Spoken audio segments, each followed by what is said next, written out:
Hello guys, welcome to Pakistani real reaction. तो कैसे हैं आप सब? मेरा नाम है मुदस्सिर। मैं हूं बशीर। सो गाइस, आज की वीडियो का टाइटल है how India is becoming the new Switzerland of the world. कैसे इंडिया दुनिया का स्विट्जरलैंड बनता जा रहा है। वाकई भाई, जिस तरीके से पैसा पहले स्विट्जरलैंड में जाता था, अब इंडिया में आ रहा है। तो किस मामले में बन रहा है सारा कुछ, गेट सेट फ्लाई फैक्ट गौरव ठाकुर भाई समझाएंगे।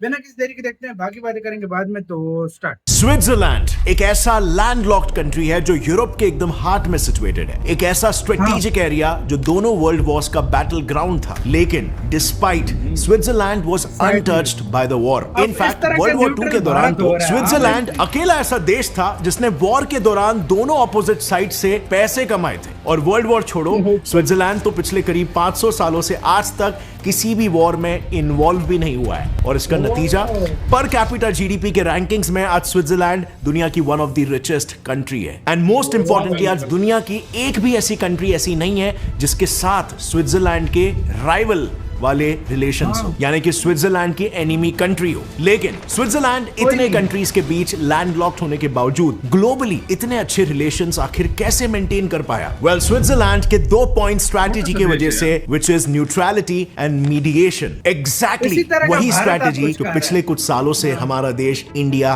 भी अपना रहा है। बट इंडिया ने तो इंडिपेंडेंस के बाद अपनी सोवरेनिटी और इंटेग्रिटी के लिए 5 वॉर्स लड़े, जो सभी हमारे नेबरिंग कंट्री से ही हुए हैं। और अगर इंटरनेशनल रिलेशंस की बात करें तो आज इंडिया के वर्ल्ड वाइड ऑलमोस्ट सभी नेशंस जो सीमिंगली हमारे एलाइज हैं, उनके साथ भी हमारे कहीं ना कहीं खट्टे मीठे रिलेशंस हैं। अब यूएस को ले लो, इजराइल ले लो, सऊदी, ईरान, कनाडा, ये सभी देश जिन्हें हम हमारे एलाइज मानते हैं, इन सब के साथ इंडिया के रिलेशंस ऊपर नीचे होते रहते हैं। सो प्राइमा फेसी तो इंडिया की स्ट्रैटेजी स्विट्जरलैंड से एग्जैक्टली ऑपोजिट दिखाई देती है, राइट? सो आखिर मैं ऐसा क्यों कह रहा हूं कि India is becoming the next Switzerland? Well, hello friends, मेरा नाम है गौरव ठाकुर और इंडिया भी पिछले कुछ डेकेड से स्विट्जरलैंड की तरह ही एक मास्टर स्ट्रैटेजी खेल रहा है अपने फॉरेन रिलेशंस को काफी ज्यादा स्ट्रॉन्ग बनाने के लिए। और इसके सभी प्रमाण और पूरी स्ट्रैटेजी मैं आज आपको एकदम इजी लैंग्वेज में इस वीडियो में समझाऊंगा कि किस तरह से इंडिया ग्लोबली अक्रॉस कॉन्टिनेंट्स सारे नेशंस के साथ अच्छे रिलेशंस भी बना रहा है, but never eight the cost of India's national interest, which is actually very difficult and complicated. लेकिन डोंट वरी, आज हम हमारे पूरे कंप्लीट फॉरेन पॉलिसी को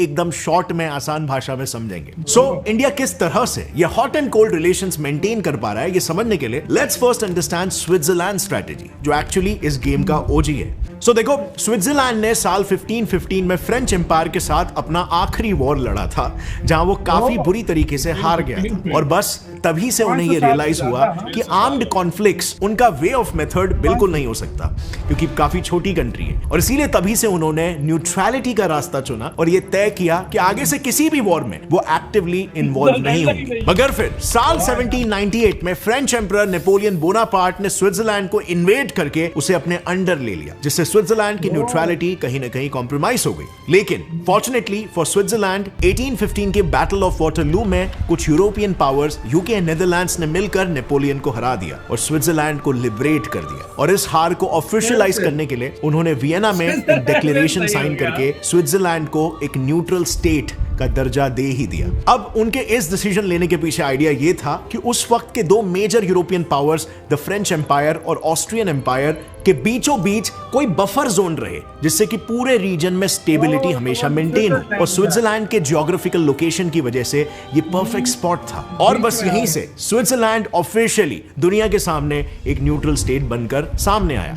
एंड स्विट्जरलैंड ने अपने इस न्यू स्टेटस का काफी ज्यादा फायदा भी उठाया अलायंसेस फॉर्म करने के लिए। देखो, पिछले कुछ सालों में स्विट्जरलैंड अकेले ने 20 कंट्रीज के बीच टोटल 30 नेगोशिएशंस करवाए, एंड ये भी ऑल अराउंड द ग्लोब, ऐसा नहीं कि सिर्फ यूरोप में। अगर आप सिर्फ यूरोप में ही देखोगे तो 1985 में कोल्ड वॉर के 2 आर्क राइवल्स यूएसए और यूएसएसआर के लीडर्स की मीटिंग करवाई गई स्विट्जरलैंड के जेनीवा में। उसी तरह टर्की और अर्मेनिया को अगर देखें तो उनमें 100 सालों से चल रहे कॉन्फ्लिक्ट्स और राइवलरी को ईज करने के लिए स्विट्जरलैंड ने एक मीडिएटर का रोल प्ले करके 2009 में ज्यूरिच प्रोटोकॉल साइन करवाया, जिससे उनके बीच के non existent diplomatic ties establish हुए। और कुछ उसी तरह स्विट्जरलैंड ने एशियन कॉन्टिनेंट में भी मीडिएशन का रोल प्ले करके 1954 के जेनीवा कॉन्फ्रेंस में ग्लोबल सुपर पावर्स के बीच एक मीटिंग ऑर्गेनाइज की, जहां पर वियतनाम के यूनिफिकेशन के नेगोशिएशंस हुए। लेकिन फ्रेंड्स, बिफोर अंडरस्टैंडिंग दैट, मैं आपके सिर्फ 1 मिनट लेकर आपको एक ऐसी वेबसाइट के बारे में बताऊंगा जिसकी वजह से आप as a fresher 83,000 rupees earn कर सकते हो। एंड नहीं, मैं बिल्कुल भी एग्जैजरेट नहीं कर रहा हूं। डिड यू नो आज 3D आर्टिस्ट का कितना हाई डिमांड है? हर एक फील्ड में, स्पेशली मूवीज और गेम्स में 3D मॉडल्स काफी ज्यादा यूज होते हैं, जिन्हें बनाया जाता है bye skilled professionals. 3D modelling एक ऐसा प्रोफेशन है जिसमें आप एज अ फ्रेशर 83,000 रुपीज तो अर्न कर सकते हो, लेकिन बस कुछ ही सालों के एक्सपीरियंस के साथ 4 लाख पर मंथ भी आप यहां पर अर्न कर सकते हो। And the good news is game dev punks अपना 3D artist boot camp India में ला रहे हैं, ताकि आप उनसे माया और ब्लेंडर जैसे टूल सीख सको। इनके teachers EA games, CD project red और Amazon में काम करते हैं, और उनके ग्रेजुएट्स कॉल ऑफ ड्यूटी और वॉर ऑफ रोबोट्स में 3D मॉडल्स बनाते हैं। सो आप भी फ्रेंड्स इनके कोर्सेज को ज्वाइन करके अपना 11 पीस पोर्टफोलियो बना सकते हो, और उसके बाद भी उनका करियर सेंटर आपको गाइड करेगा रेज्यूमे क्रिएशन और जॉब इंटरव्यूज के लिए। So go and enrol before September 15, क्योंकि इससे आपको मिलेगा a whopping 50% discount, plus exclusively हमारे व्यूअर्स के लिए आप GDP 10 Gaurav promo code use कर सकते हो for an extra 10% discount. So click on the link in the description because your 3D career awaits you. And now let's jump back to the topic. कुछ इसी तरह Switzerland ने नेपाल के 10 सालों से चलते आ रहे सिविल वॉर, जिसमें माओइस्ट, इंसर्जेंट्स और नेपालीज गवर्नमेंट फाइट में थी, उनके बीच सिचुएशन को मीडिएट करके सिविल वॉर को खत्म कर दिया। उसी तरह अगर अफ्रीकन कॉन्टिनेंट की बात करें तो स्विट्जरलैंड ने यहां पर भी अपना मीडिएटर रोल प्ले किया। अल्जीरियन नेशनल लिबरेशन फ्रंट, ये संगठन फाइट कर रही थी 130 साल के फ्रेंच रूल के खिलाफ। एक डील करवा के अल्जीरिया को इंडिपेंडेंस स्विट्जरलैंड ने दिलाया। 2002 के north Sudan versus south Sudan Nuba mountain ceasefire agreement को ले लो, या फिर साउथ अमेरिका में कोलंबियन गवर्नमेंट वर्सेस रेवोल्यूशनरी फार्क, ये 52 इयर्स से चलते आ रहे कॉन्फ्लिक्ट की सुलह भी स्विट्जरलैंड ने करवाई। सो नाउ इन सभी एग्जाम्पल से हमें एक अच्छा खासा ओवरव्यू मिल जाता है कि स्विट्जरलैंड पूरे ग्लोबल कॉन्फ्लिक्ट्स का एक मीडिएटर कैसे बनता है। मगर सिर्फ मीडिएशन ही नहीं, बल्कि स्विट्जरलैंड 2 कॉन्फ्लिक्टिंग पार्टीज के बीच एक और एक बड़ा रोल प्ले करता है, जो है प्रोटेक्टिंग पावर मैंडेट। देखो, अगर इसे आसान भाषा में समझाओ ना, तो स्विट्जरलैंड 2 कंट्रीज के बीच एक पोस्ट बॉक्स का भी काम करता है। यानी कि समझो किसी कॉन्फ्लिक्ट के दौरान अगर किसी 2 कंट्रीज ने एक दूसरे के साथ डिप्लोमेटिक रिलेशंस तोड़ दिए, तो जाहिर सी बात है उन दोनों के बीच का ये कॉन्फ्लिक्ट कभी भी पीसफुली रिजॉल्व नहीं होगा। और इसीलिए ऐसे केसेस में स्विट्जरलैंड अपना पावर प्रोटेक्टिंग मैंडेट एक्सरसाइज करता है, जिसके थ्रू कंट्रीज अपनी बातें और अपने इंटरेस्ट को दूसरे कंट्रीज तक पहुंचाते हैं। अब इसमें स्विट्जरलैंड का एक अहम रोल दिखा USA और ईरान कॉन्फ्लिक्ट के दौरान। हुआ कुछ यूं था कि 1979 के ईरानियन रेवोल्यूशन में कुछ रेवोल्यूशनरी स्टूडेंट्स ने ईरान में स्थित US एम्बेसी को कैप्चर कर लिया, जिसे देखकर USA ने ईरान के साथ अपने सभी डिप्लोमेटिक रिलेशंस तोड़ दिए थे, और स्विट्जरलैंड के फेडरल काउंसिल को अपने इंटरेस्ट का रिप्रेजेंटेटिव बनने के लिए अप्रोच किया, और इन दोनों पार्टीज के बीच स्विट्जरलैंड एक कम्युनिकेटिंग ब्रिज बना। अब दूसरा एग्जांपल यहां पे काफी मेजर है। वर्ल्ड वॉर 2 के दौरान तो स्विट्जरलैंड ने प्रोटेक्टिंग पावर मैंडेट को एक्सरसाइज करते हुए टोटल 35 कंट्रीज के इंटरेस्ट को रिप्रेजेंट किया था। जस्ट इमेजिन कितना बड़ा रोल प्ले किया था। सो इस न्यूट्रलिटी का स्विट्जरलैंड को एक नेचुरल एडवांटेज हो गया, किसके वजह से अक्रॉस ग्लोब वो काफी कंट्रीज के लिए मीडिएशन कर पाया, एंड देयरफॉर उसके काफी स्ट्रॉन्ग अलायंसेस बन गए। लेकिन फ्रेंड्स, यहां पर एक चीज जिस पर मैं स्ट्रेस करना चाहूंगा वो ये है कि these alliances were not at all at the cost of Switzerland's national interest, क्योंकि अपने कंट्री के इंटरेस्ट को प्रोटेक्ट करने के लिए स्विट्जरलैंड अपने एलाई कंट्रीज के भी अगेंस्ट जाने के लिए कभी भी नहीं कतराता। देखो, पास्ट में न्यूट्रलिटी को बरकरार रखते वक्त स्विट्जरलैंड पर 2 बड़े चैलेंजिंग सिनेरियोज आए, वर्ल्ड वॉर 1 और वर्ल्ड वॉर 2, जब उसके बॉर्डर से लगे सारे कंट्रीज किसी न किसी साइड को चुनकर वॉर में इन्वॉल्व हो गए थे। In short, as you all know, Europe दोनों वर्ल्ड वॉर्स का मेन बैटलफील्ड था। मगर ऐसे डिफिकल्ट टाइम में भी जब स्विट्जरलैंड पर किसी साइड को चुनने का प्रेशर पैरामाउंट था, तब भी उसने अपने न्यूट्रलिटी का रास्ता नहीं छोड़ा। इनफैक्ट अपने इसी स्टैंड को मेंटेन रखने के लिए स्विट्जरलैंड आज भी सिर्फ 7 इंटरनेशनल ऑर्गेनाइजेशंस का हिस्सा है, जबकि अकेले स्विस सिटी जेनीवा में ही 40 से ज्यादा इंटरनेशनल ऑर्गेनाइजेशंस के हेडक्वार्टर्स हैं। और तो और यूरोप के एकदम हार्ट में रहकर, जहां स्विट्जरलैंड के सारे नेबरिंग कंट्रीज यूरोपियन यूनियन और नेटो मेंबर्स है, स्विट्जरलैंड इन दोनों का भी हिस्सा नहीं है। इनफैक्ट जब वर्ल्ड वॉर के बाद ग्लोबल पीस के लिए यूनाइटेड नेशंस फॉर्म हुआ था, उसने अपने मेजर ऑफिसेस को स्विट्जरलैंड में ही एस्टैब्लिश किया, क्योंकि ऑफ कोर्स वो एक रिकॉग्नाइज्ड न्यूट्रल कंट्री थी। लेकिन इसके बावजूद भी स्विट्जरलैंड ने यूएन को ज्वाइन नहीं किया, क्योंकि उसे अपनी न्यूट्रलिटी कॉम्प्रोमाइज होने का डर था। और 57 इयर्स बाद जब वो इस बात को लेकर श्योर हुआ कि उनकी न्यूट्रलिटी कॉम्प्रोमाइज नहीं होगी, तब जाकर उन्होंने 2002 में यूएन ज्वाइन किया। सो फ्रेंड्स, मेन लर्निंग यहाँ पर क्या है पता है? स्विट्जरलैंड ने अपने ये 2 पॉइंट स्ट्रेटेजी के थ्रू 2 मेजर बेनिफिट्स लिए। नंबर 1, मीडिएशन की वजह से उसके ग्लोबली काफी स्ट्रॉन्ग अलायंसेस बन गए और अब उस देश से कौन ही लड़ना चाहेगा जिसके इतने स्ट्रॉन्ग फ्रेंड्स हैं। नंबर 2, न्यूट्रल स्टैंड की वजह से स्विट्जरलैंड कोई भी वॉर लाइक सिचुएशन में अपने एलाइज के अगेंस्ट जा पाए, यानी कि उनका लड़ाई में साथ देने के लिए मना कर पाया है। और अब तो उसकी रेपुटेशन ही ऐसी बन गई है कि मोस्ट ऑफ द कंट्रीज उसे अप्रोच भी नहीं करते और इस वजह से वो खुद भी अपने आप को वॉर लाइक सिचुएशन से बाहर रख पाया है। एंड इनफैक्ट कई केसेस में जैसे हमने देखा, उसने वॉर्स को ही डिफ्यूज करने में मेजर रोल्स प्ले किए हैं। नाउ अगर हम स्विट्जरलैंड के इंटेंशंस को इंडिया से कंपेयर करें तो ऑनेस्टली प्राइमा फेसी काफी सारे डिफरेंसेस दिखाई देते हैं। जैसे no war neutrality policy India कभी अपना ही नहीं पाया because of its very unfortunate history of wars with neighbours. और क्योंकि इंडिया एशिया का एक अपकमिंग सुपर पावर है, इसीलिए इंडिया एग्जैक्टली स्विट्जरलैंड का creating strong allies through mediation वाला मॉडल भी नहीं अपना सका, क्योंकि लेट्स फेस इट, ग्लोबली काफी सुपर पावर्स को इंडिया से थ्रेट है। सो इंडिया ने क्या किया? वेल, अगर आप गौर करोगे तो पिछले कुछ डेकेड से इंडिया ने स्विट्जरलैंड का original creating strong allies and upholding it's supreme national interest वाला गोल तो फॉलो करना शुरू कर दिया है, लेकिन गोल तक पहुंचने का अप्रोच यहां पर थोड़ा सा चेंज कर दिया है। अगेन, ये समझने के लिए let's get back to our world map, starting with North American continent. तो यूएस और कनाडा, इन दोनों देशों के साथ इंडिया के काफी फ्रेंडली रिलेशंस हैं। कनाडा को देखें तो वो इंडिया का 10th लार्जेस्ट ट्रेडिंग पार्टनर है, जिसने सिर्फ 2021-22 में ही इंडिया के 52 प्रोजेक्ट्स में $76 मिलियन के इन्वेस्टमेंट्स किए। इनफैक्ट इन दोनों कंट्रीज के रिलेशन सिर्फ यही तक नहीं है, आज 400 से ज्यादा कैनेडियन कंपनीज इंडिया में ऑपरेट करते हैं और वहीं 1000 से ज्यादा इंडियन कंपनीज कैनेडियन मार्केट में बिजनेस करते हैं। लेकिन फिर भी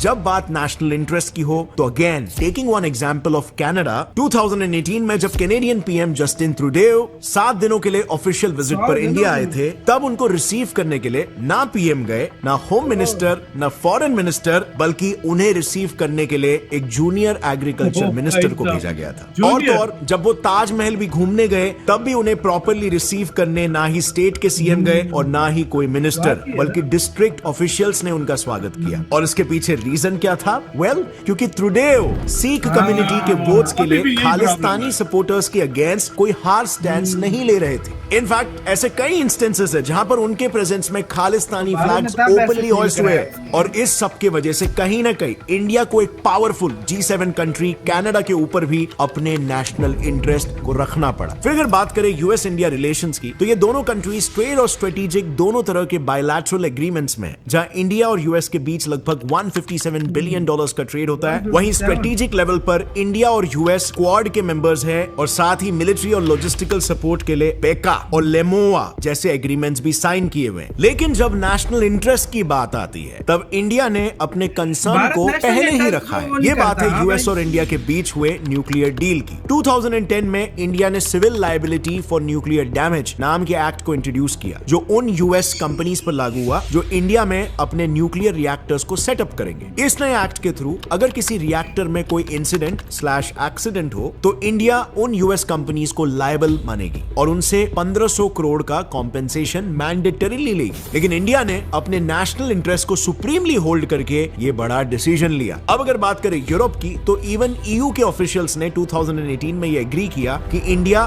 मल्टीपोलर वर्ल्ड का एक जियोपॉलिटिकल पिलर है। ईयू और इंडिया के ट्रेड रिलेशंस भी काफी स्ट्रांग है। ईयू इंडिया का 3rd लार्जेस्ट ट्रेडिंग पार्टनर है और तो और पिछले 10 सालों में इनका म्यूचुअल ट्रेड 30% से इंक्रीज हुआ है। इसी यूरोप के एक मेजर देश इटली की अगर बात करें तो इसके साथ इंडिया के रिलेशंस सेंचुरीज ओल्ड है। जैसे कि 13th सेंचुरी में Italian traveller Marco Polo India आए थे और आज इटली इंडिया का ईयू में 5th लार्जेस्ट ट्रेडिंग पार्टनर है। ऑल्सो इटली पूरे यूरोप में इंडियन डायस्पोरा पॉपुलेशन की रैंकिंग में 2nd नंबर पर आता है। मगर नेशनल इंटरेस्ट की बात आने पर इंडिया ने अपने one of the oldest friends को भी अपोज किया है। बात है 2012 की, जब ऑगस्टा वेस्टलैंड नाम की एक इटालियन कंपनी इंडिया को VVIP हेलीकॉप्टर्स बेच रही थी। लेकिन इन्वेस्टिगेशन में यह पता चला कि उन्होंने ने 3,546 करोड़ की ये डील सक्सेसफुल कराने के लिए इंडियन ब्यूरोक्रेट्स और पॉलिटिशियंस को 360 करोड़ रुपए का ब्राइब दिया था। इस स्कैम के बारे में पता चलते ही मिनिस्ट्री ऑफ डिफेंस ने 2013 में ऑगस्टा वेस्टलैंड कंपनी के सारे एसेट्स फ्रीज करवा दिए, कंपनी को ब्लैकलिस्ट कर दिया और ये हेलीकॉप्टर डील भी कैंसिल कर दी। इस इंसिडेंट के बाद से इटली लगातार इंडियन गवर्नमेंट से उस कंपनी के बैन को लिफ्ट करने का रिक्वेस्ट कर रहा है, लेकिन इंडियन गवर्नमेंट ने अपना नेशनल इंटरेस्ट सबसे आगे रखा। कुछ इसी तरह 2012 में एक और इंसिडेंट हुआ। केरला कोस्ट के कुछ ही दूरी पर दो इटालियन नेवी पर्सनल्स ने इंडियन फिशरमैन के बोट पर फायर कर दिया था, जिससे दो इंडियन फिशरमैन की मौत हो गई थी। इस इंसिडेंट के बाद इंडिया ने उन दोनों इटालियन ऑफिसर्स को जेल में डाल दिया। इटली ने इस स्टेप को स्ट्रांगली अपोज किया, लेकिन इंडिया बिना ट्रायल के उन सोल्जर्स को छोड़ने के लिए तैयार ही नहीं, और इसीलिए मजबूरी में इटली को यह मामला इंटरनेशनल आर्बिट्री कोर्ट में ले जाना पड़ा, जिसमें 2020 में जजमेंट देते हुए उस कोर्ट ने कहा कि इटालियन गवर्नमेंट को 10 करोड़ का कॉम्पेंसेशन देना पड़ेगा। इससे यह जरूर दिखा कि इंडिया अपनी बातों पर कितना फर्म स्टैंड ले सकता है। अब अगर हम ऑस्ट्रेलिया कंट्री की बात करें तो उसके साथ भी इंडिया के काफी स्ट्रॉन्ग ट्रेडिंग टाइज है। 2022 में दोनों कंट्रीज के ट्रेड वैल्यू $50 बिलियन को क्रॉस किए थे, और इंडिया अपने रिक्वायरमेंट का 34% कोल ऑस्ट्रेलिया से इंपोर्ट करता है, जो ऑस्ट्रेलिया देश को हमारा one of the largest exporter बनाता है। लेकिन इन दोनों कंट्रीज की ट्रेडिंग सिर्फ कोल तक ही सीमित नहीं है। ऑस्ट्रेलिया और इंडिया के बीच ट्रेड और ज्यादा फ्लरिश हो, इसके लिए उन्होंने कॉम्प्रिहेंसिव इकोनॉमिक कोऑपरेशन नाम की एक एग्रीमेंट बनाई है, जिसके थ्रू दोनों कंट्रीज को एक दूसरे के प्रोडक्ट्स का ड्यूटी फ्री एक्सेस मिल रहा था। इससे ऐसा प्रोजेक्टेड था कि सिर्फ इंडिया में 10 लाख नए जॉब्स क्रिएट होंगे और इंडिया के एक्सपोर्ट वैल्यूज में $10 बिलियन का एडिशन भी होगा। लेकिन नेशनल इंटरेस्ट की बात आने पर इंडिया ने इस डील को भी सही नहीं समझा। बात कुछ ऐसी है कि डील भले ही 2022 में साइन हुई हो, लेकिन इसके डिस्कशंस 2011 से चल रहे थे, और 2015 तक चलने के बाद इंडिया ने खुद इस एग्रीमेंट से बैकआउट कर लिया, क्योंकि एकदम शॉर्ट बेसिक लैंग्वेज में अगर समझे तो ये डील इंडिया के कुछ प्रॉफिटेबल कमोडिटीज के लिए ड्यूटी फ्री नहीं था, एंड हेंस हमारे लिए उतना प्रॉफिटेबल नहीं था। नाउ ये इंडिया ऑस्ट्रेलिया रिलेशंस को काफी हैम्पर कर सकता था, क्योंकि इससे ऑस्ट्रेलिया के कुछ सेक्टर्स मैसिवली इफेक्ट होने वाले थे। इनफैक्ट ऑस्ट्रेलिया के ट्रेड मिनिस्टर ने खुद कहा कि क्योंकि ये नेगोशिएशंस अटक गए थे, ऑस्ट्रेलिया के फार्म प्रोडक्ट्स के एक्सपोर्ट्स को भारी नुकसान पहुंचा। But still, India chose to make this brave choice and stood by it. इसके बाद हमारे खुद के कॉन्टिनेंट एशिया की अगर बात करें तो आप सभी को पता है कि इंडिया की फॉरेन पॉलिसी ने हमेशा ही अपने नेबरहुड पर ज्यादा ध्यान दिया है, और अभी 2014 से एक्ट ईस्ट पॉलिसी के अंडर इंडिया ने एशियन कंट्रीज को लेकर और भी प्रोएक्टिव रोल प्ले करना शुरू कर दिया है। सो एसोसिएशंस लाइक ASEAN, SAARC और SCO, इन सब से इंडिया अपना अलायंस और इन्फ्लुएंस एशियन कंट्रीज में एक्टिवली बढ़ा रहा है। और तो और बचे हुए वेस्ट एशिया में भी इंडिया कंट्रीज के साथ बायलैटरली काफी अच्छे रिलेशंस मेंटेन कर रहा है, जैसे कि UAE, सऊदी अरेबिया और इजराइल। बट यहाँ पर भी ये सभी रिलेशंस नेशनल कंसर्न को मद्देनजर रखते हुए हैं, और इसीलिए इंडिया को कुछ स्ट्रॉन्ग मेजर्स लेने पड़े थे, जैसे कि इजराइल के केस में ले लो। हर कोई जानता है इजराइल मानो इंडिया का बेस्ट फ्रेंड, और दोनों भी देश नेचुरल एलाइज है। लेकिन 2017 में जब जेरूसलम को इजरायली कैपिटल बनाने का प्रपोजल यूएस ने UN में रखा, तब इंडिया ने इसके अगेंस्ट वोट किया। एक्चुअली एंशिएंट सिटी जेरूसलम पर इजराइल और पैलेस्टीन दोनों ही क्लेम करते हैं, और उस समय एक्सपर्ट्स का ऐसा मानना था कि इंडिया इस मैटर पर जरूर इजराइल को सपोर्ट करेगा, क्योंकि दोनों की फ्रेंडशिप वेल नोन है। और तो और तब के यूएस प्रेसिडेंट डोनाल्ड ट्रंप ने कंट्रीज को थ्रेटन तक किया था कि अगर किसी देश ने इस प्रपोजल का विरोध किया तो यूएस उनका एड रोक लेगा और नॉन कोऑपरेट करेगा। But still India stood for its interests. कैसे? देखो, इंडिया के इस एक्शन का मेजर रीजन था OIC। OIC दुनिया भर के इस्लामिक कंट्रीज का एक ग्रुप है जिन्होंने यूएस के इस मूव को अपोज किया था, और इस OIC के 57 कंट्रीज के साथ इंडिया के काफी अच्छे ट्रेड रिलेशंस हैं। सो अगर इंडिया यूएस और इजराइल के फेवर में वोट करता तो जाहिर सी बात है कि इन 57 कंट्रीज से इंडिया के ट्रेड रिलेशंस हैम्पर हो जाते, जो कि इंडिया के इंटरेस्ट के बिल्कुल अगेंस्ट था। और इसीलिए इस सिचुएशन में इंडिया ने अपने नेशनल इंटरेस्ट के खातिर अपने दोस्तों का साथ छोड़ा, और तो और एक नॉन फ्रेंडली कंट्री का साथ दिया, जैसे टर्की, जिसने भी UN में यूएस इजराइल के इस प्रपोजल के अगेंस्ट एक रेजोल्यूशन निकाला था। और इसके अलावा फ्रेंड्स, बात रही लैटिन अमेरिका और अफ्रीकन कॉन्टिनेंट की, तो पहले हर तो इंडिया के जगह इन इंडिया नेशंस के फैला साथ ऑलरेडी काफी अच्छे रिलेशंस हैं और इसको फर्दर एक्सलेट करने के लिए अभी तो इंडिया अफ्रीका दो और बड़े बड़े ट्रेड प्लेटफॉर्म्स G20 और G7 में लगातार ग्लोबल साउथ के इश्यूज की बात कर रहा है। इनफैक्ट इंडिया ने तो एक इंडिपेंडेंट फोरम FIPIC ही लॉन्च किया है, dedicated towards extending cooperation for all Oceania countries.